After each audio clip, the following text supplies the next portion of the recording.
Pagkatapos lisanin ng TV5, Magandang Buhay mapapanood na sa GTV.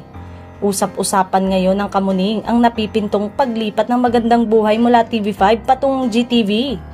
Ayon sa source, ay naghihintay na lang daw ng tamang tiyempo ang ABS-CBN at GMA Network para isimulcast ang nasabing morning talk show sa GTV. Marami ang nagulat nang hindi napanood ang kapamilya morning talk show na Magandang Buhay sa TV5 nitong Lunes.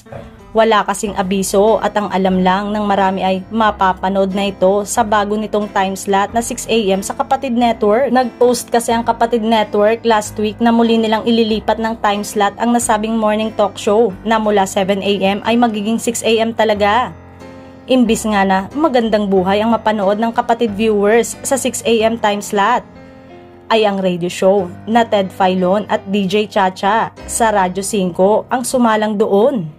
Ang morning talk show ni Regine Velasquez Alcacid, Julina Magdangal at Melay Cantiveros ay unang umere sa 9 AM time slot ng TV5 noong February 6, 2023 at noong June 19, 2023 ay inilipat sila sa mas pangit na time slot na 7 AM kung saan replay na lang ang ipinapalabas nila. Kahit walang statement na nilabas na kinumpirma na ng programa na hindi na sila i-air sa TV5 dahil sa bago nitong cover na in-upload nitong Lunes kung saan wala na ang TV5 logo. Hindi naman nagustuhan ng mga Kapamilya fans ang naging trato ng TV5 sa Kapamilya show.